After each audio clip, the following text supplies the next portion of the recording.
హల్లెలూయా. దేవుని నామానికి మహిమ కలుగును గాక. మీ అందరికీ నా ప్రేమపూర్వక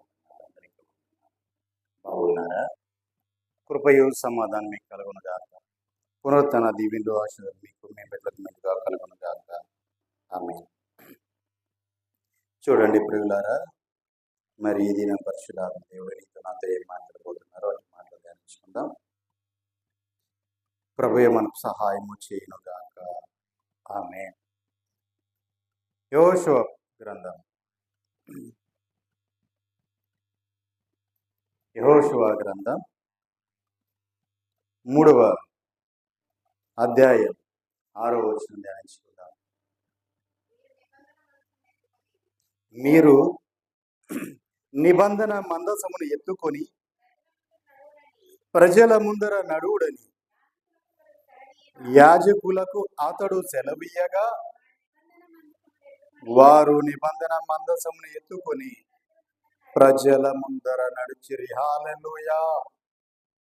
నిజమే పిల్లారా, ఇక్కడ మనం చూసినట్లయితే యెహోషువ యాజకులను చూసి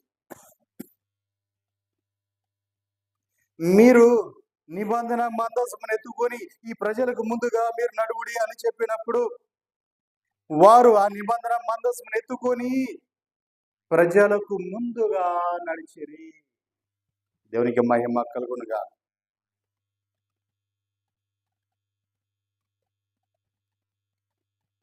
నిబంధన మందసం ఎత్తుకొని యాజకుడు ప్రజలకు ముందుగా నడవాలి. ఎలా నడవాలండి? నిబంధన మందసాన్ని మోస్తున్న యాజకుడు ప్రజలకు ముందుగా నడవాలి. ఎందుకు ప్రజలకు ముందుగా నడవాలి? యాజకుడు భుజం మీద భారం ఉంది, ప్రజల భారం ఉంది. ఆ భారాన్ని ఎత్తుకున్నవాడు ముందు నడుస్తుంటే అతన్ని అనుసరిస్తూ, అతన్ని చూస్తూ, అతని వెనకాలే ప్రజలు నడవాలి. ఎట్లా నడవాలి? ఎట్లా నడవాలి? అతన్ని మాదిరిగా చేసుకుని నడవాలి. ఎందుకంటే ప్రజల భారం మోస్తున్నాడు యాజకుడు. నిబంధన మందసాన్ని భుజాన్ని పెట్టుకున్నాడు యాజకుడు. అది మోస్తూ ఉన్న ఆ భారము మోస్తూ మందకు మాదిరిగా నడుస్తున్నాడు. ఆ మందల యొక్క భారం అంతా కూడా మోస్తూ ముందుగా నడుస్తున్నాడు. మోస్తూ నడుస్తుంటే ఆ భారాన్ని చూసి నీవు అతని వెనకాలే నడుచుకుంటూ వెళ్ళాలి. దేవునికి మహిమ కలుగునుగా.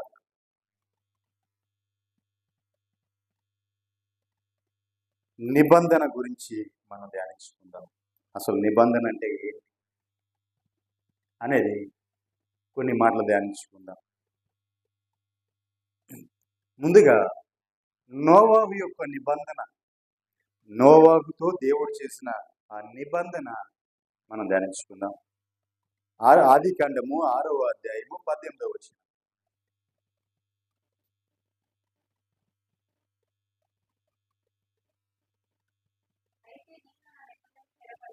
నీతో నా నిబంధన స్థిరపరచుదును, నీవును నీతో కూడా నీ కుమారుడు, నీ భార్యయు, నీ కోడళ్ళను ఆ ఓడలో ప్రవేశింపవలెను. దేవునికి మహిమ కలుగునుగా. చూడండి, ముందుగా నోవాహుతో దేవుడు చెప్తూ, నోవాహ, నీతో నా నిబంధన స్థిరపరుస్తాను. అయితే నువ్వు ఒక పని చేయాలి. ఏంటంటే నీవు, నీ కుమారుడు, నీ భార్య, నీ కోడళ్ళు ఆ ఓడలో ప్రవేశించాలి. దేవునికి మహిమ కలుగునుగా. ఓడలోకి ప్రవేశించాలి. నీవు అక్కడ వస్తే సరిపోదు, నీ భార్యను తీసుకుని వస్తే సరిపోదు. మరి నీ బిడ్డల పరిస్థితి ఏంటి? మరి వారి యొక్క భార్యల పరిస్థితి ఏంటి? చూడండి పిల్లారా, అక్కడ మనం చూసినట్లయితే నోవాహు ఏం చేశాడు అంటే తన భార్య కలిసి తనకు 3 కుమారులు పుట్టారు. ఆ 3కి కూడా పెళ్లిళ్ళు చేశారు. వారికి ఇంకా పిల్లలు పుట్టలేరు. వారి 3కి పెళ్లిళ్ళు చేశారు, వారికి ఇంకా పిల్లలు పుట్టల. ఇప్పుడు వారు ఉన్నది ఎంతమంది అంటే 8 మంది ఉన్నారు. 8 మందిని కూడా ఇప్పుడు నోవాహుతో చెప్తాడు, నీవు నీ కుటుంబం అంతా అని చెప్తున్నాడు. అంటే నీవు నీ భార్య కుటుంబం అంటే మళ్ళీ వీళ్ళు మాత్రమే నా కుటుంబం, వాళ్ళు కాదు అనుకుంటామేమో అని చెప్పి ఆయన అక్కడ వివరించి చెప్తా ఉన్నాడు. నీవు నీ భార్య, నీ 3 కుమారులు, నీ 3 కోడళ్ళు ఆ ఓడలో ప్రవేశించాలి. దేవునికి మహిమ కలుగునుగా. ఏం చేయాలి? ఆ ఓడలో ప్రవేశించాలి. ఏ ఓడ అది? ఏ ఓడ? నీకు రక్షణను కల్పించేవాడా, నిన్ను రక్షించేవాడా, నీకు ఆశ్రయపురంగా ఉండేవాడా, నిన్ను భద్రపరిచేవాడా, శత్రువు నుంచి నీకు బాదుగాపునిచ్చేవాడా, శత్రువు నుంచి నిన్ను రక్షించేవాడా, నీకు అపాయము కలగకుండా, నీకు ప్రాణాపాయము కలగకుండా నిన్ను రక్షించేవాడా. ఆ ఓడలోనికి నీవు ప్రవేశించాలి. నీవు మాత్రం ప్రవేశిస్తే చాలదు, మరి నీకు పుట్టిన నీ పిల్లలు ప్రవేశించాలి, నీ భార్య ప్రవేశించాలి, నీ యొక్క భార్య యొక్క నీ యొక్క కుమారుల యొక్క భార్యలు ప్రవేశించాలి. దేవునికి మహిమ కలుగునుగా. చూడండి పిల్లరా, ఒక కుటుంబం అంతా అంటే కుటుంబానికి ఒక యజమానుడు ఉన్నాడు. ఆ యజమానుడికి సంబంధించిన సమస్తము కూడా ఆ ఓడలో ప్రవేశించాలి. ఏ ఒక్కరు కూడా తప్పిపోవడానికి వీలు లేదు. అలా తప్పిపోయిన కుటుంబాలు చాలా ఉన్నాయి. భార్యలు రాక, బిడ్డలు రాక తప్పిపోయిన కుటుంబాలు ఉన్నాయి. భర్తలు రాక తప్పిపోయిన కుటుంబాలు ఉన్నాయి. ఈ రోజున మందిరానికి రమ్మంటే భర్త అవుతే భార్య రాదు, భార్య అవుతే భర్త రాడు. ఇద్దరు వచ్చారంటే బిడ్డలు రారు. పోనీ వారని వచ్చారంటే వారి భార్యలు రారు, వారి పిల్లలు రారు. ఇలా ఎవరో ఒకరు రాకుండానే పోతున్నారు. నీకు రక్షణ ఎక్కడుంది? నీకు రక్షణ ఎక్కడుంది? నీ ఇంట్లో నీకు రక్షణ కాదు, దేవుని సన్నిధిలోనే రక్షణ ఉంది. దేవుని సన్నిధిలో రక్షణ ఉంది. ఆనంద సంతోషాలు ఉన్నాయి, సమాధానం ఉంది, కృప ఉంది, సమృద్ధి ఉంది. సకల ఈవులు ఆయన సన్నిధిలో గుప్తమై ఉన్నాయి. మరి ఈ రోజున మందిరం అంటే అశ్రద్ధ. ఒకరు వస్తే ఒకరు రా. ఏడమ్మా నీ భర్త అంటే, నా భర్త పని మీద వెళ్ళాడయ్యా. నీ భార్య ఏదయ్యా అంటే, నా భార్య ఈ రోజున కూలికి వెళ్ళిందయ్యా. మరి నీ బిడ్డలేరమ్మా అంటే, అయ్యా వారు నా మాట వినలేదయ్యా. ఇంకా వారు చేసుకున్న వాళ్ళేమో వస్తారు. దేవునికి మహిమ కలుగునుగా. చూడండి పిల్లరా, నీవు ఆ ఓడలోనికి ప్రవేశించాలి. దేవుడు నీకు ఏదైతే సెలవిస్తున్నాడో, దేవుడు ఏదైతే నీకు బోధించి ఏదైతే చెప్తున్నాడో ఆ ఓడలోకి నీవు ఆయన మాట విని నీవు ఆ ఓడలో ప్రవేశించాలి. అలా ప్రవేశించినప్పుడు మాత్రమే నీవు నీ కుటుంబం రక్షించబడుతుంది, నీవు నీ కుటుంబం వృద్ధి చెందుతుంది. అక్కడ నోవాహుతో దేవుడు నిబంధన చేశాడు. నోవాహు, ఇదిగో నీవు చావుకొని ఉండినట్లుగా నా మాట విని నీవు నీ కుటుంబము ఆ ఓడలోకి ప్రవేశించమని ఆయన నిబంధన చేశాడు. ఎందుకంటే ఆ ఓడలో ప్రవేశిస్తేనే వారు బ్రతుకుతారు, ఆ ఓడలో ఉంటేనే వారు జీవిస్తారు. ఆ వచ్చిన జలప్రలయం నుంచి, ఆ ఉప్పెన నుంచి, ఉపద్రవం నుంచి వారు తప్పించబడతారు. అలా తప్పించబడాలి అంటే దేవుడి మాట విని దేవుడు ఎక్కడైతే నిన్ను వెళ్ళమన్నాడో అక్కడికి వెళ్ళాలి. దేవునికి మహిమ కలుగునుగా. హల్లెలూయా. ఆ ఓడలో నువ్వు ప్రవేశించాలి. మరి ప్రవేశిస్తున్నావా? దేవునికి మహిమ కలుగునుగా. మరి ప్రియులారా, మరి వెళ్తున్నారా మందిరానికి? అందరూ కుటుంబంగా వెళ్తున్నారా? యెహోషువ చెప్పాడు ఏమని? నేను నా ఇంటి వారు యెహోవాను సేవించదు. నువ్వు ఎవరో సేవించుకుంటావు నాకు అనవసరం, నేను నా ఇంటి వారు యెహోవాను సేవిస్తాను. దేవునికి మహిమ కలుగునుగా. మరి నీ పిల్లలు ఏరి నీ పిల్లలు ఎక్కడికి వెళ్ళారు? దేవునికి మహిమ కలుగునుగా. హల్లెలూయా. నిజమే పిల్లరా, ఈ రోజున చెప్పుతున్న వారే ఆశ్రయించలేకపోతున్నారు. చెప్పుతున్న వాళ్ళే ఆశ్రయించలేకపోతున్నారండి. ఇక విశ్వాసం ఏమంటారు? మందసమును మోసేవాడు మాదిరిగా ఉండాలి. దేవునికి మహిమ కలుగునుగా.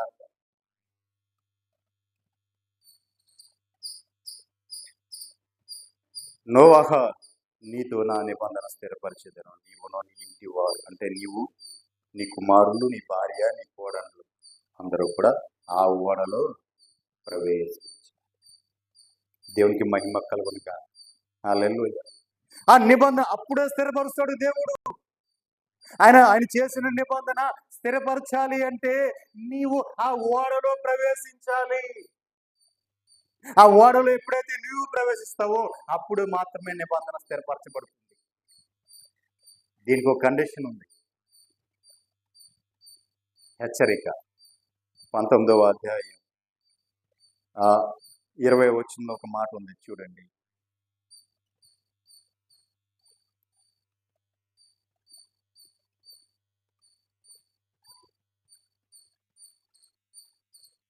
నీతో కూడా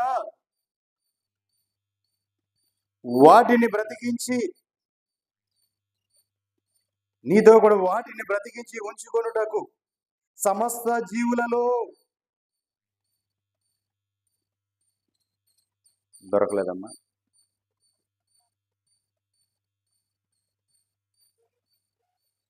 అదే అదే అధ్యాయం, 3వ అధ్యాయంలో 19-20 వచ్చినారు.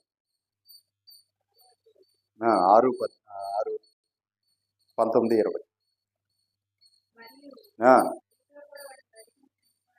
చూడండి. నీతో కూడా వాటిని బ్రతికించి ఉంచుకొనుటకు సమస్త జీవులలో అనగా చాలండి. చూడండి, సమస్త జీవులలో అనగా సమస్త శరీరాల యొక్క, అంటే వారందరిని కూడా నీతో పాటు బ్రతికించా. నీవు బ్రతకటమే కాదు, నీతో పాటు సమస్త శరీరులను బ్రతికించా. దేవునికి మహిమ కలుగునుగా. ఆ కాలంలో నోవాహు చెప్పాడు, 120 సంవత్సరాలు ఓడగడుతూ ఆయన బోధించాడు. ఏమని? అయ్యా, జల ప్రళయం రాబోతుంది, ఇదిగో నా మాట వినండి. ప్రజలు వర్షం పడబో, ఆకాశం నుంచి వర్షం కురైపోతుంది, నా మాట వినండి. భయంకరమైన ఆ జల ప్రళయంలో మొత్తం అంతా సర్వనాశనం అయిపోతుంది, నా మాట వినండి. దేవుడు నాకు చెప్పాడు, కాబట్టి మీరు కూడా రండి రండి రండి, ఓడలోనికి రండి. దేవునికి మహిమ కలుగునుగా. 120 సంవత్సరాలు ఓడ కడుతూ ఆయన బోధించిన ప్రతి బోధ ఇదే. రండి, ఆ ఓడలోకి వస్తేనే మనం రక్షించబడతాం, ఆ ఓడ బయట ఉంటే మనం చనిపోతాం. కాబట్టి ఆ ఓడలోనికి మీరు రండి అని 120 సంవత్సరాలు నోవాహు బోధించాడు, సువార్త చేశాడు. ఒక్కరు కూడా వినలేదు, ఒక్కరు కూడా వినలా. నోవాహు తప్ప ఒక్కరు కూడా వినలేదండి. నోవాహు తప్ప ఒక్కరు కూడా ఆ దేవుని మాట వినలా. ఇది దేవుని మాట అని ఎవరు తీసుకోలా. వర్షం వస్తుందంట, ఆకాశం నుంచి వర్షం వస్తుందంట, అవన్నీ నీళ్లు వస్తాయంట, ఇవంతా నీళ్ళలో మునిగిపోతామంట, చచ్చిపోతామంట, సృష్టి అంతా నశించిపోద్దంట. వీడు పిచ్చివాడు, వీడు ఎరివాడు, వీడు ఒక వాడని కడుతున్నాడు. ఇదేంటి ఇట్లా కడుతున్నాడు, ఇల్లు కాదే, ఇదేంటి చెక్కతో ఇలా కడుతున్నాడు అని ఆ కాలములో వారందరూ కూడా ఏలన చేశారు, అపహాస్యం చేశారు. అయినా ఆయన మానలా, చెప్తూనే ఉన్నారు. ఎందుకంటే సర్వ శరీరులను ఆ ఓడలోకి నువ్వు చేర్చాలి అనే ఒక భారం దేవుడు పెట్టాడు నోవాహు. సర్వ శరీరులను ఆ ఓడలోకి చేర్చాలి అనే ఒక భారం పెట్టాడు కానీ ఎవరు ఆయన మాట వినలా. 120 సంవత్సరాలు బోధించాడు, ఒక్కడు కూడా ఆయన మాట వినలేదు.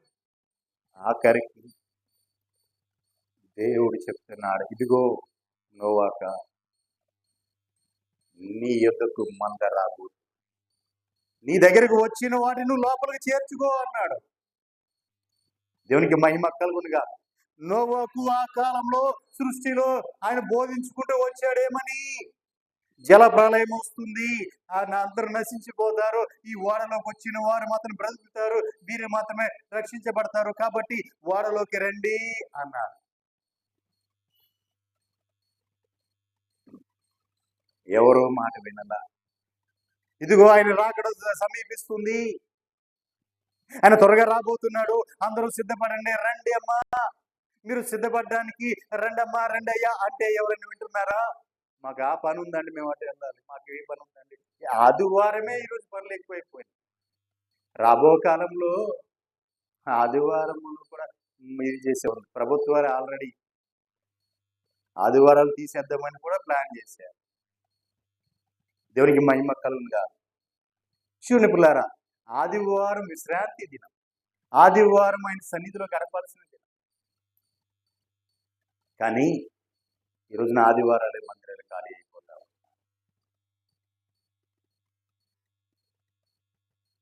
అందరినీ సర్వజనులకు చెప్పాడు నోవాకు, అందరికీ చెప్పాడు నోవాకు, రండమ్మా, ఓడలోకి వచ్చిన వారు రక్షించబడతారు, రండి, మీ అందరి కోసం నేను ఓడను సిద్ధపరుస్తున్నాను, రండి అన్నాడు. ఆయన మాట ఎవరు వినలేదు, ఎవరు కూడా రాలేదు ఓడలోకి. ఆఖరికి ఏమొచ్చాయండి? జంతువులు వచ్చాయి, పక్షులు వచ్చాయి, ప్రాకేడివి వచ్చాయి, ఆయన జీవులు వచ్చాయి, సకల జీవులు వచ్చాయి. వాటినే చేర్చుకున్నాడు ఓడలో. ఆయన దగ్గరికి ఏవైతే వచ్చినాయో ఆ ఓడలో దగ్గరికి మేము వెళ్ళాలి అని చెప్పి ఏవైతే ఓడలోనికి వచ్చాయో వాటిని చేర్చుకున్నాడు. కానీ సర్వ శరీరులు రాలా, మనుషులు రాలా, కానీ పశువులు వచ్చాయి. చూడండి పిల్లరా, దేవుని మాటకు అవి లోబడ్డాయి, కానీ మనుష్యుడు లోబడలా. ఎందుకు లోబడాలంటే ఆయన పోలికలో, ఆయన రూపంలో, ఆయన జీవాయువు వాడిలో ఉంది కదా. లోక జ్ఞానం ఎక్కువైపోయి దేవుని జ్ఞానం తగ్గిపోయింది. దేవుని మాట పెడచెవిని పెట్టి దేవునికి విరోధంగా చేస్తున్నారు. దేవునికి మహిమ కలుగును కాదు. ఒక్కరు కూడా రాలేదు. కానీ అలాగని ఆ ఓడ ఖాళీగా ఉందా? ఓడ ఎక్కడ ఖాళీగా లేదండి. ఎవరితో అది నింపబడాలో వారితోనే నింపబడింది. మనుషులు మాట వినలేదు, కానీ జంతువులు మాట విన్నాయి. జంతువులతో ఓడ నిండిపోయింది. దానికి అదే జీవం ఉంది, దానికి అదే రక్తం ఉంది, దానికి అదే ఎముకలు శరీరం ఉంది. దేవునికి మహిమ కలుగునుగా. హల్లెలూయా. చూసారా, దేవుడు అన్యాయస్తుడేమీ కాదు. విందుకి పిలువబడ్డారు, అనేకులు పిలిచాడు ఆయన విందుకు రమ్మని. కానీ విందుకి అందరూ వచ్చారా? పిలిచినోడు ఒక్కడు కూడా రాలా. వీడు వస్తాడని చెప్పి అందరినీ పిలిచాడు విందుకి. ఏమైంది? పిలిచినోడు ఎవడు రాలా. మరి ఏం చేశాడు ఆయన? ఖాళీగా ఉంచాడా? ఆ భోజన పదార్థాలు వ్యర్థమైపోయినాయా? ఆ భోజనశాల నిండలేదా? నిండిపోయింది కదా. దేవునికి మహిమ కలుగునుగా. ఆయన ఖాళీ ఉండదండి, ఖాళీ ఉంచడండి, ఆయన నింపేవాడే. దేవునికి మహిమ కలుగునుగా. మందిరాలు ఖాళీగా ఉన్నాయి అనుకుంటున్నారా? దేవదూతలు వచ్చి అక్కడ ఆసీనులై ఉంటారు.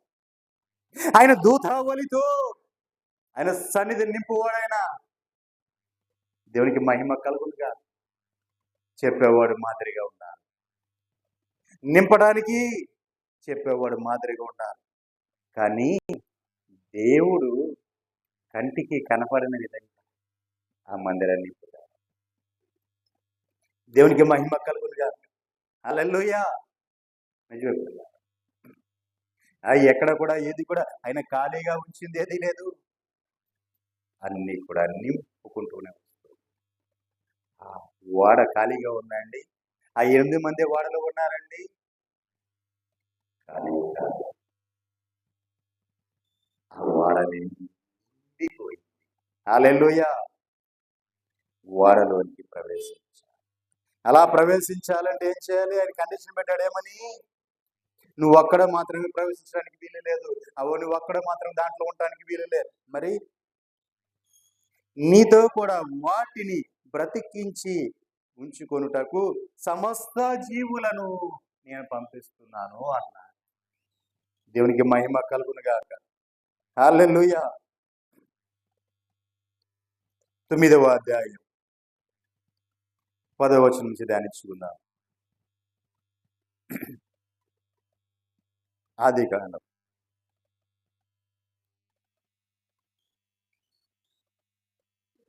ఇదిగో నేను నీతోను మీ తదనంతరము మీ సంతానముతోను మీతో కూడానున్నా ప్రతి జీవితోను, పక్షులేమి పశువులేమి నీతో కూడా సమస్తమైన భూజంతువులేమి ఏవైతే వాళ్ళ నుంచి బయటకు వచ్చాయో వాటన్నిటితో కూడా సమస్త భూజంతువులతోనూ నా నిబంధన స్థిరపరచుచున్నాను. హల్లెలూయా. నోవాకు ఓడలోకి వెళ్ళినప్పుడు ముందుగా చెప్పిన మాట ఏంటి? నీతో నా నిబంధన స్థిరపరచుదును అన్నాడు. ఓడలోకి వెళ్ళేటప్పుడు నీతో నా నిబంధన స్థిరపరుస్తా, అయితే ఆ జంతువులన్నీ కూడా నీ దగ్గరకు వచ్చిన వాటిని కూడా నువ్వు చేర్చుకోమని చెప్పాడు. ఇప్పుడు అవన్నీ కూడా ఆ ఓడలోంచి ఏవైతే బయటకు వచ్చాయో వాటన్నిటితో కూడా దేవుడు నిబంధన చేశాడు. దేవునికి మహిమ కలుగుగా. నోవాకుతో ముందుగా మాట ఇచ్చాడు ఏమని? ఓడలోకి వెళ్ళే వాటన్నితో నీతో పాటు ఏవైతే నీతో నేను నిబంధన చేయబోతున్నానో నీతో పాటు ఏవైతే వస్తాయో వాటినన్నీ కూడా నువ్వు చేర్చుకో అన్నాడు. అంటే నీతో పాటు ఎంతమంది వస్తారో అంతమంది నువ్వు చేర్చుకో అన్నాడు. రెండోది, ఆ ఓడ నుంచి బయటకు వచ్చినప్పుడు నోవాకుతో పాటు ఆ ఓడ నుంచి బయటకు వచ్చిన ప్రతి జీవితో కూడా ఆయన నిబంధన చేస్తున్నాడు. హల్లెలూయా. ఒక మానవులతో మాత్రమే, ఒక నోవాకుతో నోవా కుటుంబంతో మాత్రమే దేవుడు నిబంధన చేయలేదండి. ఆ ఓడ నుంచి వచ్చిన ప్రతి జంతువుతో, ప్రతి జీవితో ఆయన నిబంధన చేసి. హల్లెలూయా. కింద వచ్చిన నేను మీతో నా నిబంధన స్థిరపరిచేదను. సమస్త శరీరులు ప్రవాహ జలము వలన ఇక ఎన్నడూ కూడా లయపరచబడకుండా భూమిని నాశనము చేయటకు ఇకను జల ప్రవాహం కలుగుదని పలికెను. దేవునికి మహిమ కలుగుగా. ఇక మీదట ఈ విధంగా జల ప్రళయం వచ్చి భూమి నాశనం కాదు, ఈ సర్వజనులు ఈ విధంగా నశించి పోరు, వీరంతా నాశనము కారు అని చెప్పి ఆయన ఒక నిబంధన చేశారు. దేవునికి మహిమ కలుగునుగా. నోవాకుతో చేసిన ఆ నిబంధన నిత్య నిబంధన చేశారు. దేవునికి మహిమ కలుగునుగా. హల్లెలూయా. ఆ నిబంధన చేసి, ఆ నిబంధన ఏంటంటే, ఆ నిబంధనకు సూచన ఏంటంటే, అదుగో వర్షము పడినప్పుడు మనకు కనిపిస్తూ ఉంటది, రెయిన్బో కలర్స్ కనిపిస్తుంటాయి, రెయిన్బో కనిపిస్తుంటది, రెయిన్బో కలర్స్ కనిపిస్తుంటాయి, ధనుస్, రెయిన్బో ధనుస్ అని కలర్లుగా కనిపిస్తూ ఉంటది, మనకి ఇలా కనిపిస్తుంటది ఆకాశంలో. అదే సూచన. దేవునికి మహిమ కలుగునుగా. దేవుడు చేసిన నిబంధనకు చూసిన కదా ఉంచాడు అక్కడ. ఊరికనే కనిపిస్తుంది అనుకున్నారా? ఆకాశం నుంచి వర్షం పడంగానే అవి తెరపేవంగానే కనపడుతూ ఉంటది, కలర్లో కనిపిస్తూ ఉంటాయి. ఏంటంటే నోవాకుతో చేసిన నిబంధన ధనుసది. ఎందుకంటే దేవుడు మర్చిపోయో, దేవుడు మీరి ఆ నిబంధన మీరి ఎక్కడ ఆయన ఉగ్రతకు, ఆ కోపాగ్నికి ఆయన ఎక్కడైనా కోపపడి వారి మీద మరిపడి ఇలాగే జరుగుతుందిగా అంటాడేమో అని చెప్పి ఆయనే ఆ సూచనగా ఆ నిబంధనను అక్కడ చూపించారు. దాన్ని చూసినోడనే దేవుడు ఇది నేను నోవాకుతో చేసిన నిబంధన. దేవునికి మహిమ కలుగునుగా. హల్లెలూయా. చూడండి, ఆ మాట ఉంది కింద చూడండి.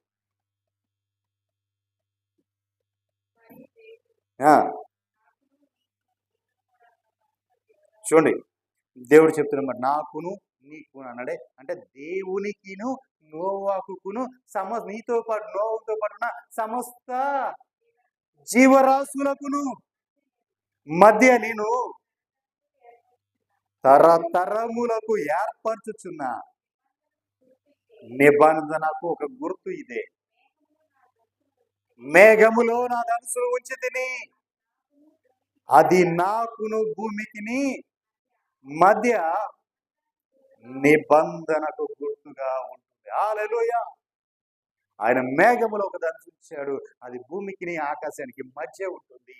అది ఆయన ఉంచిన నిబంధన ధనుసు. దేవునికి మహిమ కలుగునుగా. ఎవరెవరికి? దేవునికి, నోవాకి, సర్వ జీవరాశులకు ఆ నిబంధన ఉంచారు. ఆ నిబంధన అందరితోనూ ఉంచాడండి. ఒకరికి మాత్రమే, నోవాకు ఒకరికే కాదు. దేవునికి మహిమ కలుగునుగా. ఆ నిబంధన అనుసరించారు సర్వ జీవులకును మానవుడను కలిగి. ఎందుకంటే ఆ ఓడలోంచి ఎవరైతే బయటకు వచ్చారో, ఏవైతే బయటకు వచ్చాయో వాటన్నిటితో కూడా ఆయన నిబంధన చేసి ఉన్నారు. దేవునికి మహిమ కలుగునుగా. హల్లెలూయా. 17వ వచనం.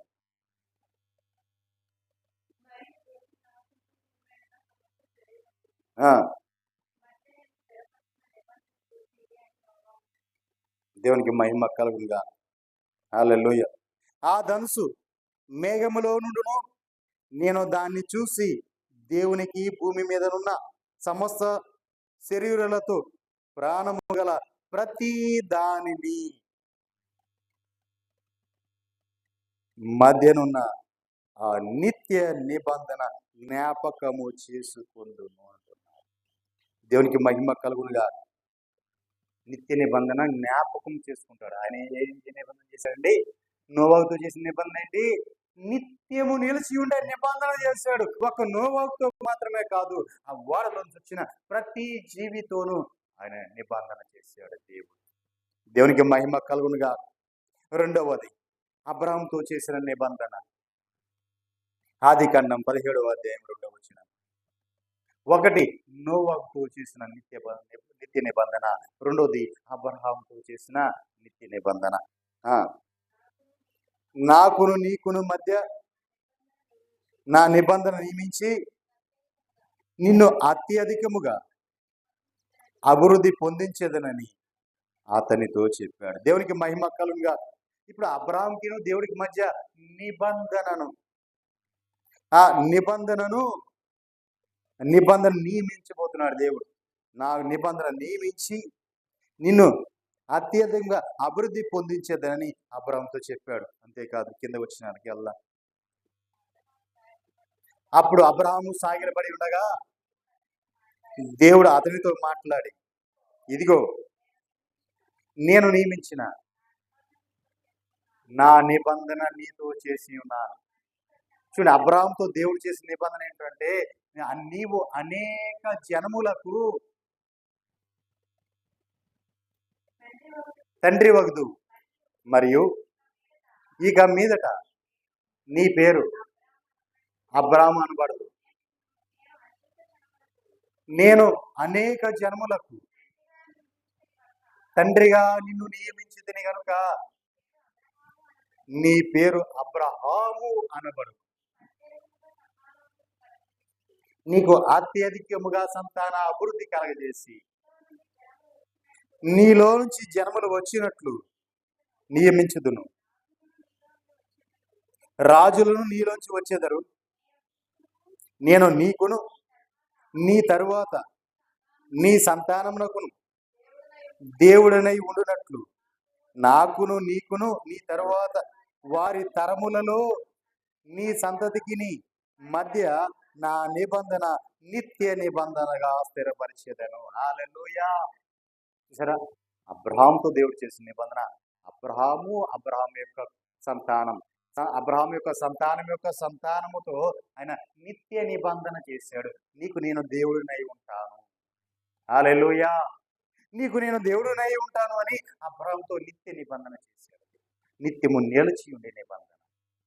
ఎవరితో? అబ్రహాంతో మాత్రమేనా? కాదండి. అబ్రహాము యొక్క సంతానము, వారి యొక్క సంతానం తరతరాలు నిత్యము వారితో నిలిచి ఉండినట్లుగా ఆ నిత్య నిబంధన దేవుడు అబ్రహాంతో చేశాడు. హల్లెలూయా.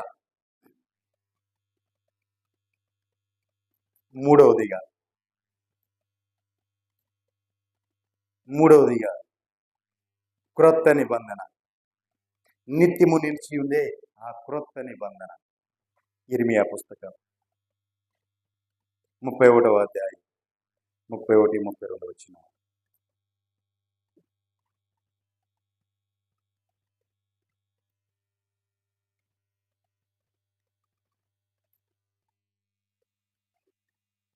31వ అధ్యాయము 32, 31, 32, 33 వచ్చినారు. ఇదిగో నేను ఇశ్రాయేలు వారితోనూ యూదా వారితోనూ క్రొత్త నిబంధన చేయు దినములు వచ్చుచున్నవి. హల్లెలూయా. చూడండి, ఎవరితో? యూదా వారితోనూ ఇశ్రాయేలు వారితోనూ క్రొత్త నిబంధన చేయు దినములు వచ్చుచున్నవి అన్నాడు. అంటే ముందుగా చేసినాడు ఎవరితో? నోవాహుతో నిబంధన చేశాడు. నోవాహు తర్వాత అబ్రహాముతో నిబంధన చేశాడు. అబ్రహాం యొక్క సంతానముతో నిబంధన చేశాడు.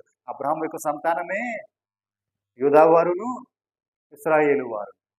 వారితో చేసిన నిబంధన వారు మీరిపోయారు. దేవుడు మీరలా, వారు మీరిపోయారు కాబట్టి, నా నిబంధన నుంచి మీరు తొలగిపోయారు కాబట్టి ఇదిగో మరిపడి నేను క్రొత్త నిబంధన మీతో చేస్తున్నాను అన్నాడు. దేవుడి నుంచి నిబంధన తొలగిపోయారు, శ్రమల పాలయ్యారు, వారు అనుభవించారు. తిరిగి దేవుడు వారిని కరుణించాడు, వారు చేర్చుకున్నాడు. చేర్చుకున్న తర్వాత వారితో క్రొత్త నిబంధన చేస్తున్నాడు. దేవునికి మహిమ కలుగునుగా. హల్లెలూయా.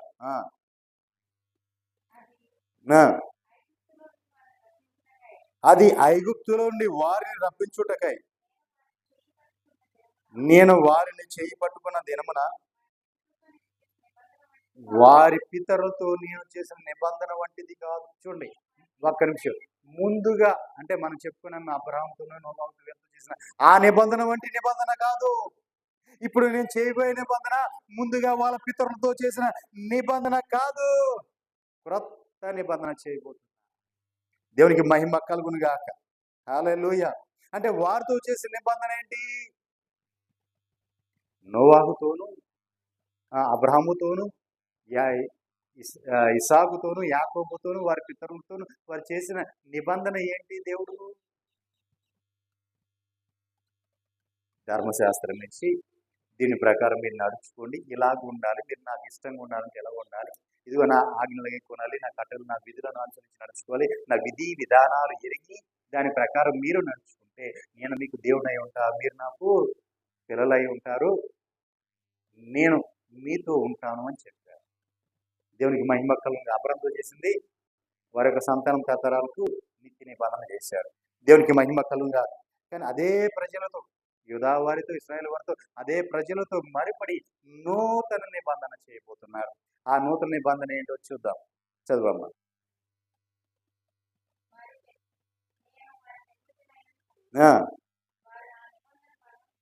చూసారా, నేను వాళ్ళకి భర్తలాగా ఉన్నాను. ఇప్పుడు స్త్రీకి భర్తే దైవం, పురుషుడికి స్త్రీకి భర్తే దైవం. ఇప్పుడు భర్త మాట భార్య వినాలి, భర్తకు లోబడి ఉండాలి. అలాగా ఇప్పుడు భర్తకు లోబడి లేదు ఇక్కడ భార్య. భార్య చెడుతనం చేసి భర్తకు దూరం అయిపోయింది. అంటే ఇతర ప్రజలు ఏమయ్యారంటే, సంఘం ఏమైందంటే చెడిపోయింది, దేవుడికి విరోధంగా లేచింది. ఇప్పుడు ప్రభు అంటున్నాడు,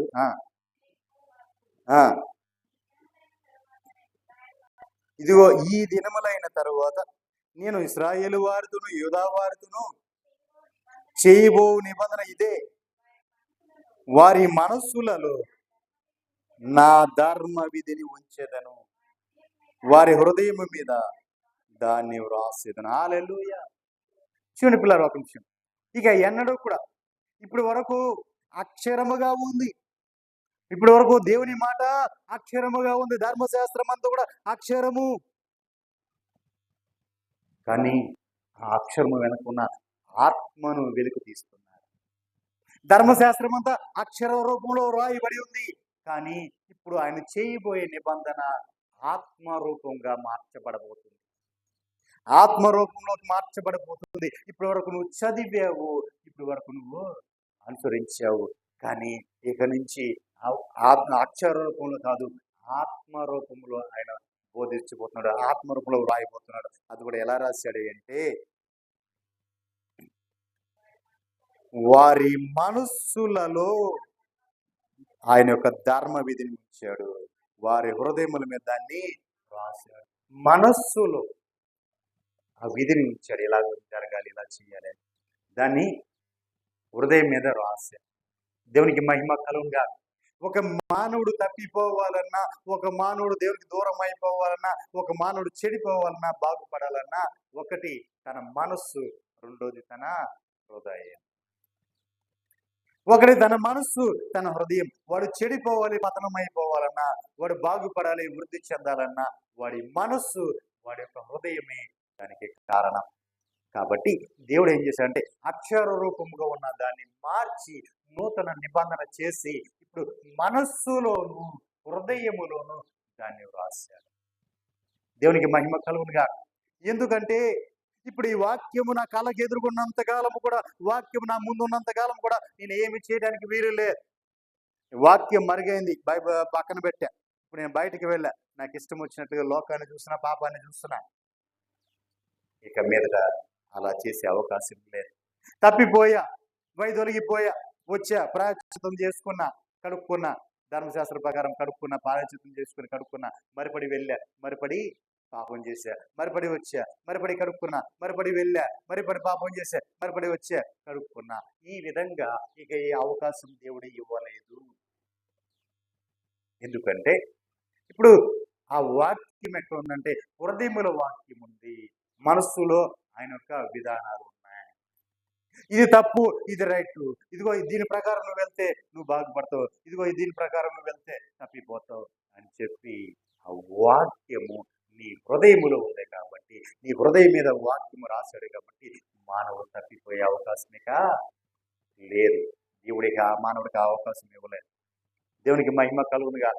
ఏ పని చేయాలన్నా వాక్యము, హృదయంలో వాక్యం అడ్డం వస్తుంది. ఏ తలంపు తలంచాలన్నా హృదయం ఆలోచన, మనస్సులోంచి ఆలోచన వస్తుంది. ఇక నువ్వు దేవునికి దూరము కాలేనంతగా ఆయన నీలోనికే వచ్చేసాడు. ఆత్మరూపిగా ఆయన అక్షరములోంచి ఉన్న ఆత్మగా నీలోనికి వచ్చి నీ హృదయంలో ఆయన కూర్చున్నాడు కాబట్టి ఇక నువ్వు ఏమన్నాడో కూడా పాపము చేయవు, తప్పిపోవు, దేవునికి దూరము కావు.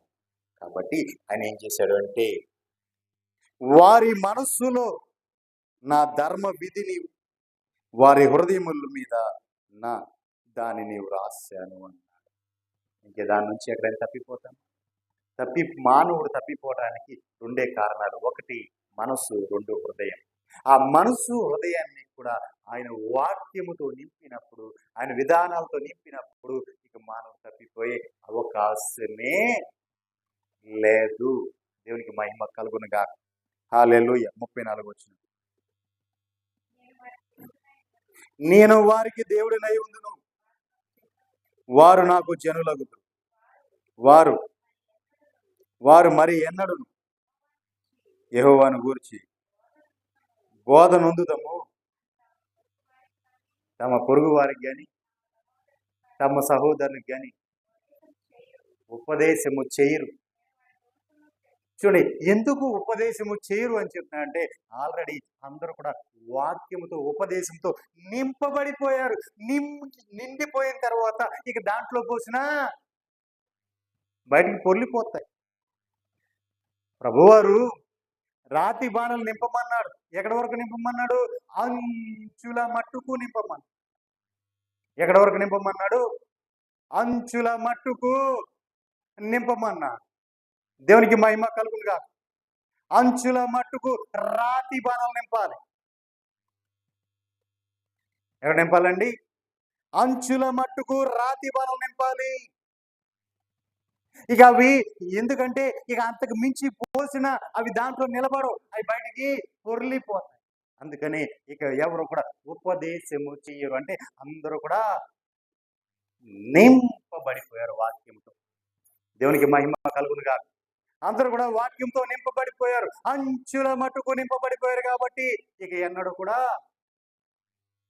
ఈ దాంట్లో వాక్యంతో వాళ్ళు అక్కర్లేదు. ఇక వాక్యం ఉపదేశం చేసే పని లేదు. ఎందుకంటే ఆల్రెడీ వాళ్ళు నింపబడ్డారు కాబట్టి. వెలితిగా ఉంటే, ఎక్కడైనా వెలితి ఉంటే ఆ వెలితి ఉన్న చోట నింపాలి, లేదా ఖాళీగా ఉంటే దాన్ని నింపాలి. అది ఫుల్గా ఉంటే ఎక్కడ నింపుతాం? అంటే అందరూ కూడా వాక్యముతో నింపబడ్డారు. దేవునికి మహిమ కలుగునుగా. అందుకే ఆయన దగ్గర ఉన్న రాతి పనులన్నీ కూడా ఏం చేయమన్నాడు? అంచుల వరకు నింపమన్నాడు. వెలితిగా ఎక్కడ నింపమనలా. దేవునికి మహిమ కలుగుగా. కాబట్టి ప్రియులారా, అందరూ నింపబడ్డారు కాబట్టి ఇక వారికి ఎవరో ఉపదేశము చెయ్యరు అని చెప్తున్నారు. నేను చూడండి, ప్రభు చెప్తున్న మాట, నేను, ఎందుకంటే వారు నింపబడ్డారు కాబట్టి నేను వారి దోషములు క్షమించి వారి పాపములను ఇక ఎన్నడను జ్ఞాపకము చేసుకొనను అంటున్నాను. హల్లెలూయా. చూడండి పిల్లరా, ఇక ఎన్నడూ కూడా వారి పాపములను జ్ఞాపకం చేసుకోను. ఇక వారి పాపములను క్షమించి వారి దోషములను క్షమించాను. వారి దోషములను క్షమించి వారి పాపములు ఇక ఎన్నడూ కూడా నేను జ్ఞాపకం చేసుకోనను అన్నారు. అంటే ఆల్రెడీ నువ్వు నింపబడిపోయావు, నువ్వు కడగబడ్డావు, నీవు నింపబడ్డావు కాబట్టి ఇక నీ పాపములు దోషములు ఆయన ఎన్నడూ జ్ఞాపకం చేసుకోడు. కాకపోతే యెషయా పుస్తకంలో ఒక మాట అన్నాడు ఆయన, ఏంటంటే వారి దోషములను నేను జ్ఞాపకం చేసుకును అని చెప్పిన ఆయనే నాకు జ్ఞాపకము చేయి, నీవు నీతిమంతుడుగా తీర్చబడినట్లు నీ వ్యాజ్యమును వివరించుము అన్నాడు. అంటే నా పాపాలు ఎన్నడూ దేవుడి జ్ఞాపకం చేసుకోడు కదా అని నువ్వు అశ్రద్ధగా ఉండేదానివి, అశ్రద్ధగా ఉండేవాడివి. అలా కాదు, నీవు దేవునికి జ్ఞాపకం చేసి వాటిని నువ్వు కడుక్కోవాలి, ఆయన సన్నిధిలో ఒప్పుకొని కుమ్మరించుకోవాలి. మన వాదము తీర్చుకుందాము రండి అని. ఎందుకంటే నీవు నీతిమంతుడుగా ఉండాలంటే ఆ దోషం అక్కడ నీకు కనపడకూడదు. రేపు పొద్దున ఆడ వస్తాడు ఎవడు, ఈ లోకనాథుడైన ఒకడు ఉన్నాడు, సాతాను గారు. ఆడు వస్తాడు, వచ్చి అదుగో ఆ దోషము నీలో ఉంది, అదిగో ఈ పాపం నీలో ఉంది అని వాడు ఏలెత్తి చూపిస్తావు. ఏం చూపిస్తూ ఉంటాడు? ఏలెత్తి చూపిస్తూ ఉంటాడు. కాబట్టి నువ్వు ఎన్నడూ కూడా ఆ మచ్చ నీలో ఉండకుండా ఉండటం కోసం ప్రభు ఏమంటే, రండి మన వాదము తీర్చుకుందాము, నీవు నాకు జ్ఞాపకము చేయము. అది ఎందుకంటే నీవు దాన్ని నీతిమంతుడుగా తీర్చబడినట్లుగా అంటున్నారు. అంటే నువ్వు దేవునికి జ్ఞాపకం చేసి, ప్రభువా ఇది ఈ పాపం నేను చేశాను, ఈ పాపం నేను చేశాను అని. దావీదు తాను పాపం చేసింది ఒక్కసారి, కానీ చనిపోయే వరకు కూడా ఆయన కన్నీరు విడుస్తూనే ఆ పాప విషయమై ప్రార్థన చేస్తూనే ఉన్నారు. దేవునికి ఆయన కీర్తనలు పలుమార్లు జ్ఞాపకం చేశాడు, పలుమార్లు జ్ఞాపకం చేసి, అయ్యా నేను పాపినయ్యా, ఆ విషయంలో నేను తప్పిపోయానయ్యా, దయతో నన్ను ఇస్సోపుతో కడిగయ్యాని ఆయన చనిపోయే వరకు కూడా కన్నీరు విడుస్తూ పశ్చాత్తాప పొందారు. దేవునికి మహిమ కలుగుగా. అందుకే నా హృదయానుసారుడైన దావీదు అన్నాడు దేవుడు. దేవునికి మహిమ కలుగులుగా. తన వాదం నీవు ఎందుకు తీర్చుకోవాలంటే, నీవు నీతిమంతుడు, రేపు తీర్పులో నిలబడినప్పుడు నీవు నీతిమంతుడుగా కనపడాలి. దేవునికి మహిమ కలుగునుగా. హల్లెలూయా. అంతేనా? ఆయన నిబంధన యూదా ఇశ్రాయేలు వారికే చేశాడా? వారి కోసమే నిబంధన చేశాడా? నిత్య నిబంధన వారి కోసమే చేశాడా అంటే కాదండి. మొదటి కొరింథీ పత్రిక 11వ అధ్యాయం 25వ వచనం మనం చూసినట్లయితే,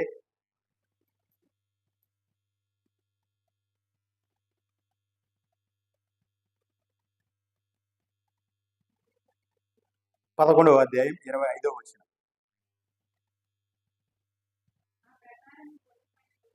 ఆ ప్రకారమే భోజనమైన పిమ్మట ఆయన పాత్రను ఎత్తుకొని, ఈ పాత్ర నా రక్తము వలననైన క్రొత్త నిబంధన, మీరు దీనిలోది త్రాగునప్పుడెల్లా నన్ను జ్ఞాపకము చేసుకొనుటకై దీనిని చేయుడని చెప్పాను. దేవునికి మహిమ కలుగుగా. ఏం చెప్పాడండి? ఈ పాత్రలోని నా రక్తము వలనైన క్రొత్త నిబంధన. ఎవరైతే ఆయన రక్త మాంసాల్లో పాల్పంపుకుంటారో వారందరితో కూడా ఆయన నిబంధన చేశారు. దేవునికి మహిమ కలుగుగా. క్రొత్త నిబంధన, ఆ నిబంధన ఏంటంటే నిత్య నిబంధన చేశారు. ప్రతి ఒక్కరి కోసం, ఒకరి కోసం కదండి, ప్రతి ఒక్కరి కోసం ఆయన నిబంధన చేశారు. ఆయన రక్తము వలన ఆ నిబంధన చేశారు. దేవునికి మహిమ కలుగుగా. హల్లెలూయా. మరి ప్రియులారా, ఇప్పుడు మనము ఒకటి నోవాహుతో చేసిన నిబంధన, రెండోది అబ్రహాంతో చేసే నిబంధన, మూడు క్రొత్త నిబంధన గురించి మాట్లాడుకున్నాం. 3 నిబంధనలు ఉన్నాయి. దేవుడు ఇంకా చాలా మందితో నిబంధన చేశాడు. దావీదుతో కూడా అందరితో చాలా మందితో నిబంధన చేశాడు. కానీ ఈ 3 కూడా మనం చూసినట్లయితే వీళ్ళ ముగ్గురు కోసమే చేయలా. సర్వజనుల కోసం, అందరి కోసము నిబంధన చేశాడు. సర్వ శరీరుల కోసము నిబంధన చేశాడు. నిబంధన. దేవునికి మహిమ కలుగునుగా. రెండో విషయంలోకి మనం వెళ్దాం. రెండవదిగా మందసం. మందసం 1 నిబంధన, 2 మందసం. నిర్గమాకాండం 25వ అధ్యాయం 10వ వచనం నుంచి ధ్యానించుకున్నాం.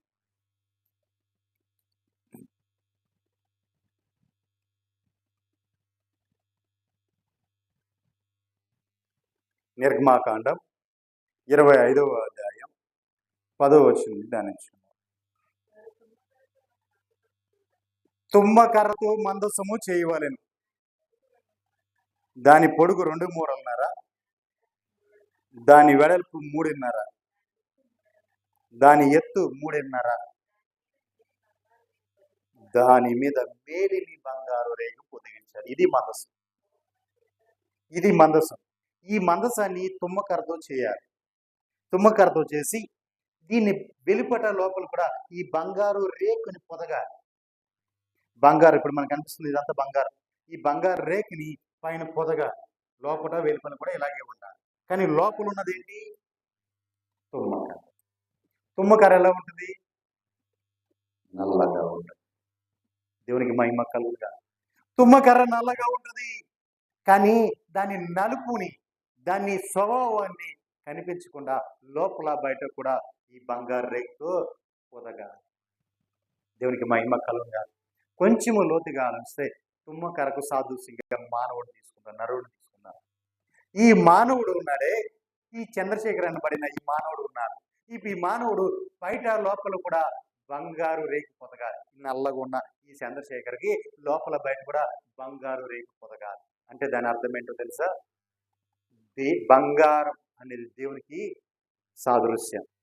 బంగారం అనేది దేవునికి సాదృశ్యం. ఈ తుమ్మకర్ర అనేది మానవుడు సాదృశ్యం. ఇప్పుడు మానవుడు దేవుడు మమేకమైపోయారు.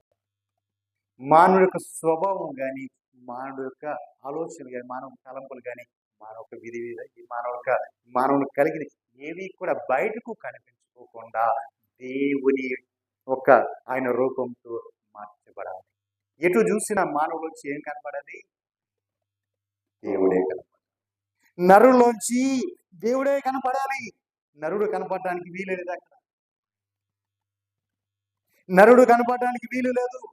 దేవుని స్వరూపమైన ఆ దేవునికి చూసినకి ఉన్న ఆ బంగారమే కనపడాలి ఆ తుమ్మకర్రకి. అందుకే లోపట వెలుపట కూడా తుమ్మకర్రతో చేశారు.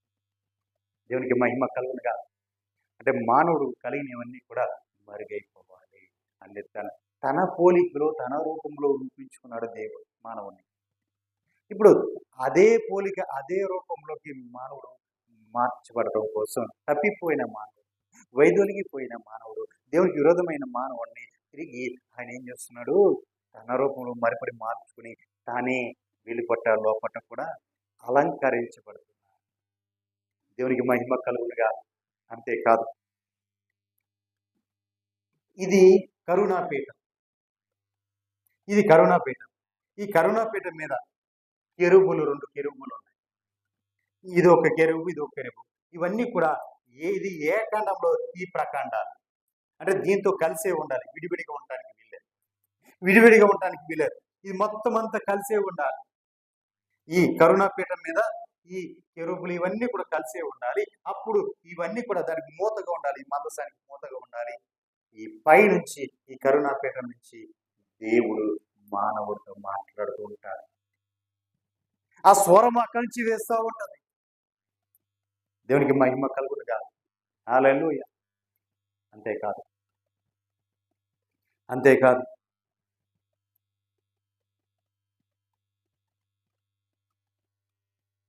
ఆ 16వ వచనం నుంచి రండి. ఆ మందసములో నేను నీకిచ్చు శాసనములను ఉంచవలెను, మరియు నీవు మేలిమి బంగారుతో కరుణాపీఠము చేయవలెను. దాని పొడుగు 2 మూరలన్నర, దాని వెడల్పు 3.5 మరియు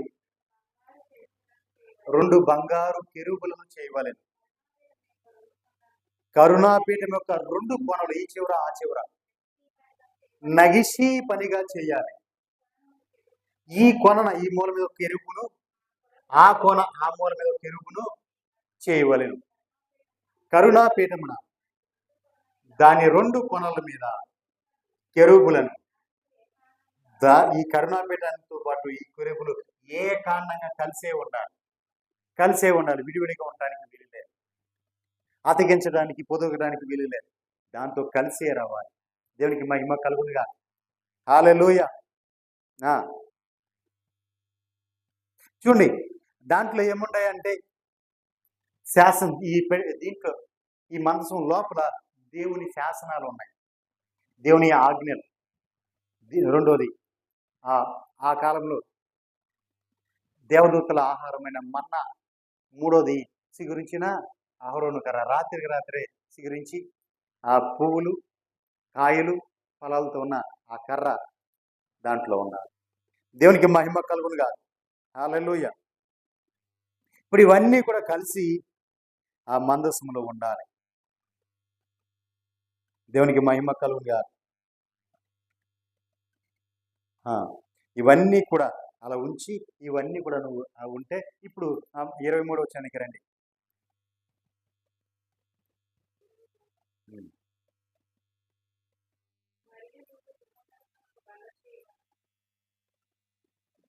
దేవునికి మహిమ కలుగునుగా. హల్లెలూయా.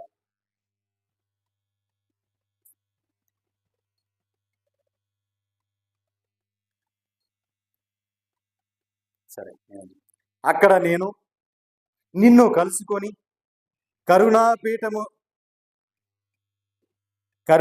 నుండి నా శాసనములు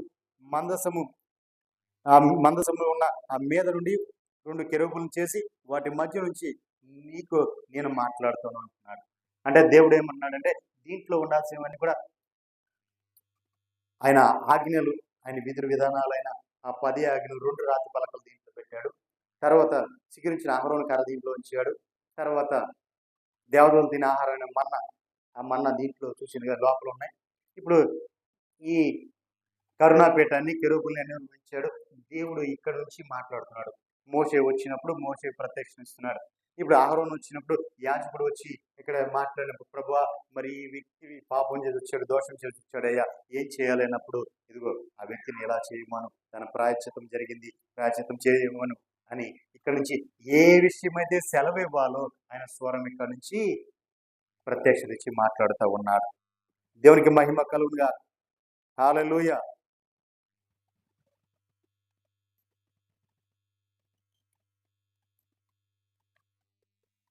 మొదటి దినవృత్తాంతం 15వ అధ్యాయం 2వ వచనం.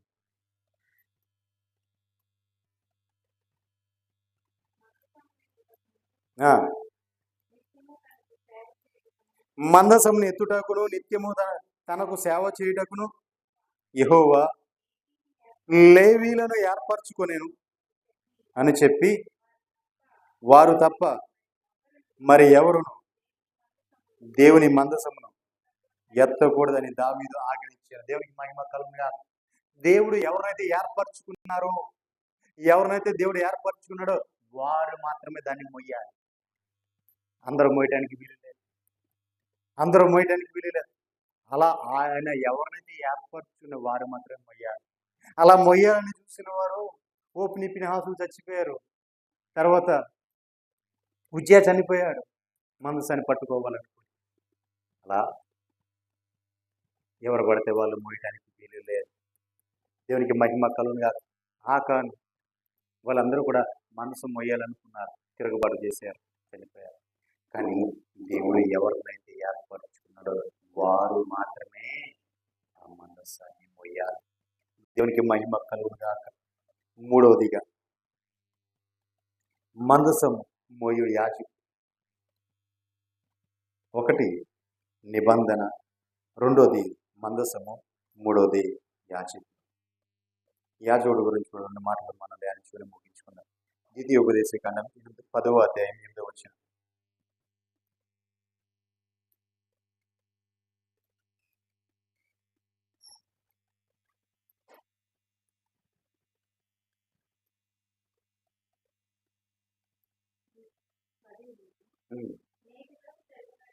ఆ.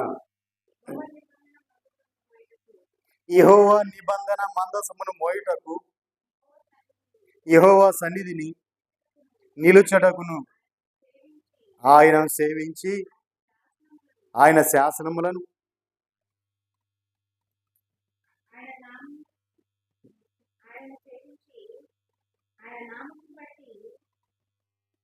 దేవునికి మహిమ కలుగునుగా. చూడండి పిల్లారా, యెహోవా మందసమును మోయుటకు యెహోవా సన్నిధిని నిలుచుటకును ఆయన సేవించి ఆయన నామమును బట్టి దీవించుటకును లేవి గోత్రికు వారిని ఆయన ఏర్పరచుకున్నారు. దేవునికి మహిమ కలుగునుగా. నిజమే పిల్లారా, దేవుని మందసం ఎదుట పని చేయడానికి, దేవుని పని చేయడానికి, రెండోది తన సన్నిధి నిలిచి ప్రజలను ఆయన నామంలో దీవించడానికి, ప్రజలను దేవుని నామంలో ఆయన పరిశుద్ధమైన నామంలో ఆయన వాళ్ళని దీవించడానికి వాళ్ళని యాజకుడిగా ఏర్పరచుకున్నారు. ఆ మందసం ఎదుట పరిచర్య చేయడానికి, తన ప్రజలను దీవించడానికి అతని మధ్యవర్తిగా యాజకుడిగా దేవుడు నియమించుకున్నాడు. దేవునికి మహిమ కలుగునుగా. ఈ దీవించేవాడు ఎలా ఉండాలి? యాజకుడు ఎలా ఉండాలి? మందసము మొయ్యవాడిగా ఉండాలి. మందసము ఒక భారం భుజం మీద ఉండాలి. 2 అంటే మనం ముందుగా చెప్పుకున్నాం ఏమని? ప్రజల భారము మోయేవాడు అని. ప్రజల యొక్క భారాన్ని మోసేవాడు మాదిరిగా ఉన్నవాడు. అలాంటి వాడు ఏం దీవించేవాడుగా ఉన్నాడు. దేవుని నామములో ప్రజలను దీవించేవాడై ఉండాలి.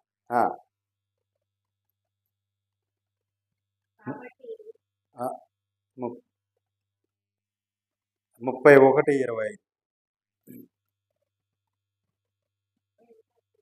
25 వచ్చి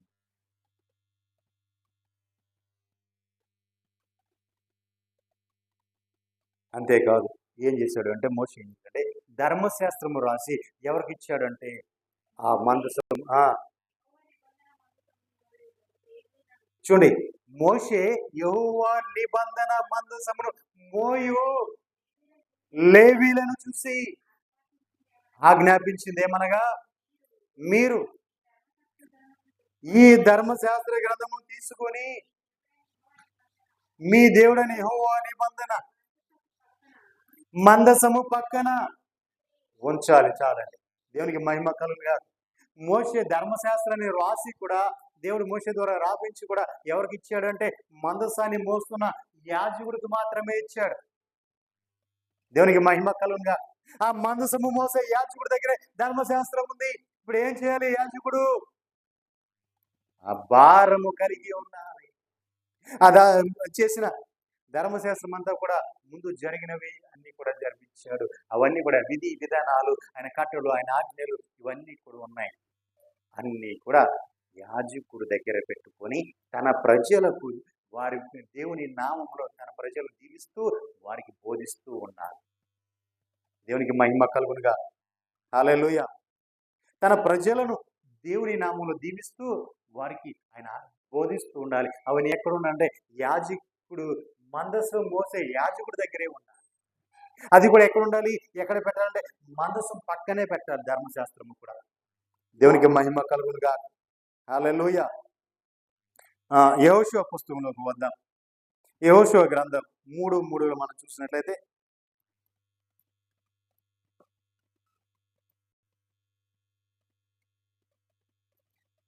మీ దేవుడైన యెహోవా నిబంధన మందసము యాజకులైన లేవీలు మోసుకొని పోవుట చూసినప్పుడు మీరున్న స్థలములోంచి బయలుదేరి దాన్ని వెంబడి వెళ్ళవలని. దేవునికి మహిమ కలుగునుగా. ఈ యాజకుడు వెనకాల వెళ్ళాలి. ఆ నిబంధన మందసం మోస్తున్న యాజకుడు ఎవరైతే ఉన్నారో వారి వెనకాల నీవు నడుచుకుంటూ వెళ్ళాలి. ఎందుకంటే యాజకుడు ముందుగా నడుస్తున్నాడు, మందకు మాదిరిగా నడుస్తున్నాడు. నడుచుకుంటూ ఊరికి నడుచుకుంటూ వెళ్ళిపోట్ల అతని భుజం మీద భారం ఉంది. ఆ మంద యొక్క అందరి భారము అతని భుజం మీద, ఆ మంద యొక్క భారం అంతా కూడా అతని భుజం మీద ఉంది. అతడు ముందుగా నడుచుకుంటూ వెళ్తున్నాడు. అతన్ని అనుసరించి నడుచుకుంటూ వెళ్ళాలి. ఒక మాట చెప్పమంటారా? మందసమును మోయు యాజకుడు, ఆ మందసము ఆయన యొక్క మన ప్రభు అయిన యేసుక్రీస్తు వారి యొక్క శిలువ. ఆయన ఆ శిలువను మోసుకుంటూ ముందుగా వెళ్తుంటే నువ్వేం చేయాలి? నీ శిలువను ఎత్తుకొని ఆయనను వెంబడించా. దేవునికి మహిమ కలుగుగా. ఆయన శిలువ ఆయన ఎత్తుకుని వెళ్తున్నాడు. ఆ భారాన్ని, అందరి పాప భారాన్ని ఆయన మోసుకుంటూ వెళ్తున్నాడు. అలాగే అందరి కోసం పరిహారం చేయడానికి ఆయన ముందుగా వెళ్తుంటే, ఆయన భారం మోసుకుంటూ వెళ్తుంటే, మరి నీ భారము కూడా ఆయన మోసుకుని వెళ్తుంటే నువ్వు వెనకాల చూస్తూ ఊపుకుంటూ వెళ్తావా? నువ్వేం చేయాలి? నీ భారం మోసుకుంటా నీ సిలువను ఎత్తుకొని ఆయన్ని వెంబడించా. అంటే నీ సిలువను ఎత్తుకొని అంటే నీకు అప్పగించబడిన వారిని అందరి భారం కూడా నువ్వు మోసుకుంటా వెళ్ళాలి. దేవునికి మహిమ కలుగునుగా. హల్లెలూయా. 15 వచ్చిన ఆయన వెంబడించు ప్రజలు ఏం చేయాలి? ఆ మందసమును మోస్తున్న యాజకుడిని వెంబడించుకుంటూ వెళ్ళాలి. యెహోషువ పుస్తకం 3వ అధ్యాయం 15 వచ్చిన. అప్పుడు ఆ మందసమును మోయువారు యోర్దానులో దిగిన తర్వాత మందసమును మోయు యాజకులు కాళ్ళు నీటి అంచు మునగగానే పైనుండి పారు నీళ్లు బహుదూరమున సారేతాను వద్దనున్న ఆదాముపురం వద్ద ఏకరాశిగా నిలిచింది. దేవునికి మహిమ కలుగునుగా. హల్లెలూయా. చూసారా పిల్లరా? ఎప్పుడైతే యాజకుడి యొక్క పాదములు మందసమును మోస్తున్న యాజకుడు, అందరూ కాదు, మందసమును మోస్తున్న యాజకుడి పాదములు ఆ నీళ్ళలో యోర్దాను అని నీళ్ళలో నిలవగానే నీళ్లు ఎటువంటి వెనక్కిపోయి ఏకరాశిగా నిలిచిపోయాయి. అద్భుతాలు జరగాలన్నా, ఆశ్చర్యాలు జరగాలన్నా మందసం మోసే యాజకుడు నీకు కావాలి. రెండవది, నీ భారాన్ని మోస్తూ నీ పాప భారాన్ని భరిస్తూ నిన్ను మనస్ఫూర్తిగా దీవించే యాజకుడు నీకు కావాలి. దేవునికి మహిమ కలుగునుగా. మూడవది, నువ్వు అతన్ని వెంబడించుకుంటూ అలాంటి యాజకుడిని వెంబడించుకుంటూ వెళ్ళాలి. అలా వెళ్తున్నప్పుడు యోర్దాను అంటే మరణం, యోర్దాను అంటే మరణము సైతము అక్కడ ఓడిపోయింది. వారందరూ ఇశ్రాయేలు అందరి ముందు కూడా మరణము ఓడిపోయింది. కారణం ఏంటో తెలుసా? మందసమును మోస్తున్న యాజకుడు ముందుగా పాదములు పెట్టాడు. యాజకుడు ముందుగా పాదం పెట్టగానే ఆ పాదములకు తగలగానే ఆ నీళ్ళన్నీ కూడా ఇటు చెదరిపోయి ఏకరాశిగా నిలిచిపోయాయి. నా ప్రభువు కూడా నీకోసము నా కోసము ఆయన ప్రాణమును పెట్టి జయించి, ఆయన మరణాన్ని జయించి మరణాన్ని ఓడించాడు. ఓ మరణమా, నీ ముల్లెక్కడ, నీ విజయం ఎక్కడ? ఆయన చూసి మరణం భయపడిపోయింది. యోర్దాను కూడా భయపడిపోయి ఎటు నీళ్ళు అటు ఏకరాశిగా ఆగిపోయి వెనక్కి వెళ్ళిపోయి ఏకరాశిగా నిలిచిపోయాడు. 6 నేల మీద నడిపించుకుంటూ వెళ్ళాడంటే విజయం, మరణము కూడా నీ ముందు నిలవాలి. దేవునికి మహిమ కలుగుగా. కారణం ఏంటి? మందసమును మోస్తున్న యాజకుడు నీకు ముందుగా, నువ్వు అతన్ని వెంబడించుకుంటూ వెళ్ళాలి. ఎందుకంటే నీ భారము అతని మీద, అతని భుజముల మీద ఉంది. దేవుడు నీ భారాన్ని అతనికి అప్పగించాడు. ప్రతి ఆత్మ కోసం అతడు దేవుడి సన్నిధిలో లెక్క చెప్పాలి. తనకు అప్పగించబడిన ప్రతి ఆత్మ కోసము దేవుడి సన్నిధిలో అతడు లెక్క చెప్పాలి. ఆ భారం అతనిదే. అడుగుతాడు రేపొద్దున, ఇదిగో ఆ వ్యక్తి ఎందుకు రాలా, ఎందుకు తప్పిపోయింది అంటే ఏం చెప్పాలి? ఎందుకు తప్పిపోయిందంటే ఏం చెప్పాలి? అయ్యా నేను మాట చెప్పాను అయ్యా, వినలేదయ్యా అని అలా పలుమార్లు నేను మాట్లాడానయ్యా, పలుమార్లు నేను గద్దించానయ్యా, ఆయన వాళ్ళు లోబడలేదయ్యా. దేవునికి మహిమ కలుగుగా. ఆ భారం ఉందే, భారంగా అక్కడితో వదిలేలా ఏం చేశాడు, భారము కలిగి ప్రార్థన, భారము కలిగి దేవుని సన్నిధిలో ప్రార్థన చేయాలి. ప్రభు ఆ వ్యక్తి కోసం, ఆ బిడ్డ కోసం, ఆ తప్పిపోయిన వాడి కోసం, ఆ దూరంగా వెళ్ళిపోయిన వాడి కోసం, ఆ దెబ్బలాడి వెళ్ళిపోయిన దాని కోసం ఏం చేయాలి, కన్నీరు కరుస్తూ ప్రార్థన చేయాలి. నువ్వు కాదు అని తృణీకరించిపోయిందే, దానికోసం కూడా నువ్వు మరబెట్టాలి. దేవునికి మహిమ కలుగును.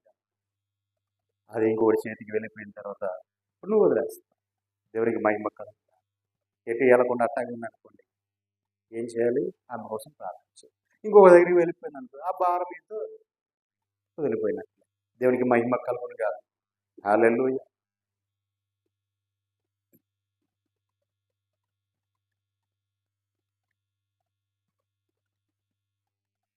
నాలుగవ అధ్యాయం, యెహోషువ గ్రంథం 4వ అధ్యాయం 9వ వచనం.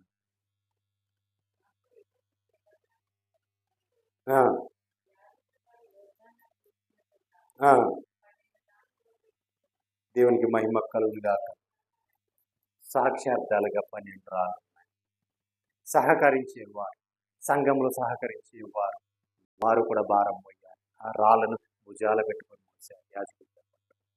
అంటే సంఘం యొక్క భారం ఒక్కడే, యాజకుడు ఒక్కడే కాదు మోయాల్సింది, దాంట్లో ఉన్న విశ్వాసులు కూడా మోయాలి. దేవునికి మహిమ కలుగును గాక. 12వ వచనం.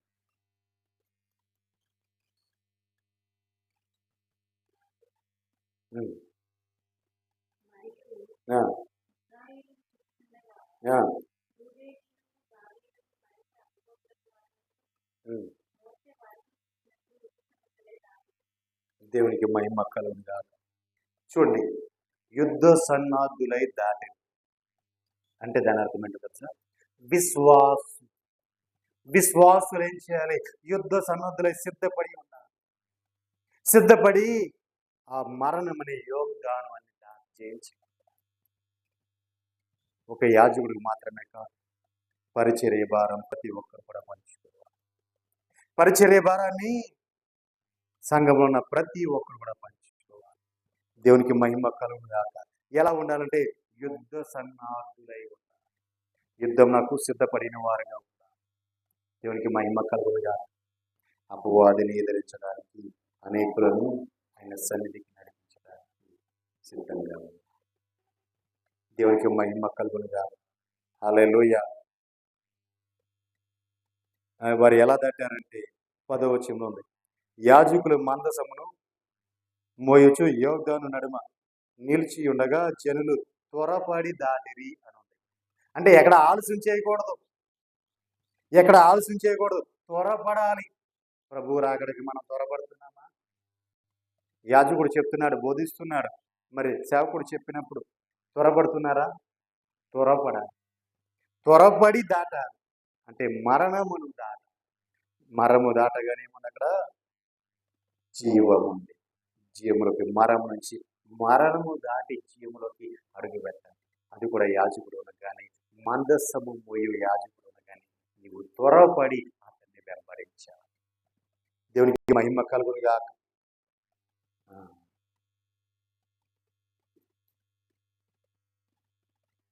6వ అధ్యాయం 6వ వచనం.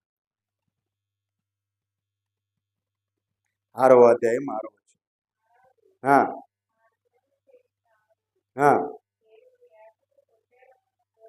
చూడండి, 7 యాజకులు పొట్టేళ్ల కొమ్ములను పట్టుకొని మందసానికి ముందుగా నడవాలి. ఇప్పటి వరకు మందసానికి వెనకాల నడవాలి, ఇప్పుడు మందసానికి ముందుగా యాజకులు నడవాలి.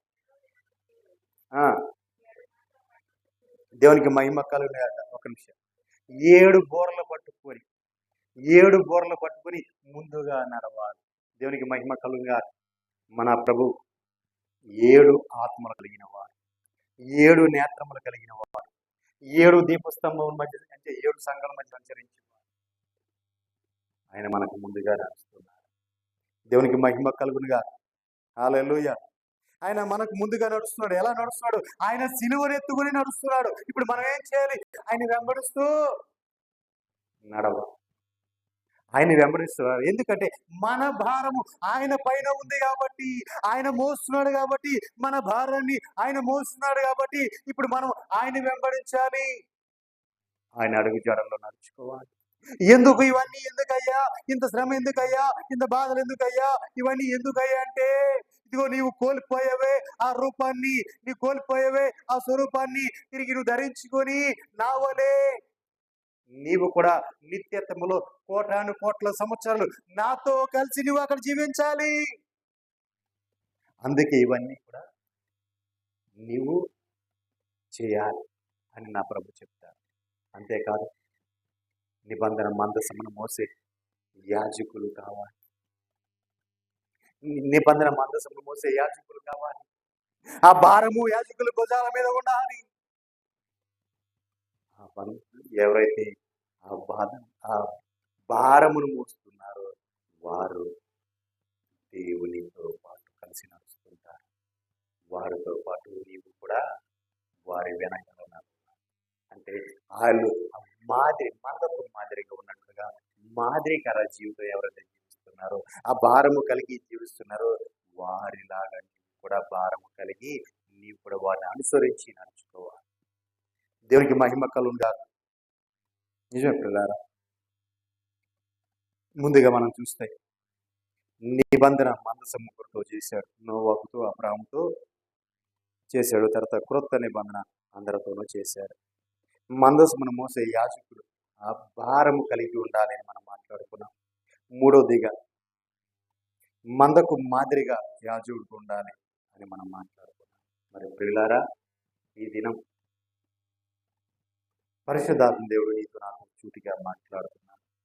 మరి ఎంతమంది భారము కలిగి ఉన్నారు? సంఘములో ఎంతమంది ఆ భారాన్ని పంచుకుంటున్నారు? ఒకసారి మనం పరిశీలన చేసుకుందాం, ప్రార్థన చేసుకుందాం. అందరూ కూడా ప్రార్థన చేసుకుందాం. మరి ప్రియులారా, మీ అందరికీ నా విజ్ఞప్తి, ఈ మాసం నుంచి అంటే సర్వోన్నతుని సన్నిధి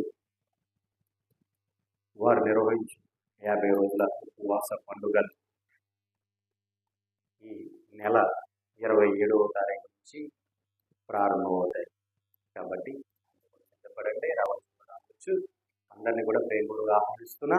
అట్లాగే తప్పగా పాల్గొంపులు పొందండి. అత్యంత ఘనంగా ప్రభు జరిపించబోతున్నాడు. గొప్ప కార్యములు, ఘనమైన కార్యం జరగబోతున్నాడు. దేవునికి మహిమ కలుగునుగా. హల్లెలూయా. మీ అందరికీ నా ప్రేమ వందనాలు. అందరూ కూడా ప్రార్థన చేయండి. ఈ 50 రోజుల ఉపవాస పండుగలు ప్రభువుకి మహిమకరంగా ఆయన నామ గానము కోసం జరగాలని ఆశపడుతున్నాను. అందరూ కూడా ప్రార్థన చేయండి. మీ అందరికీ నా ప్రేమలు అందరికీ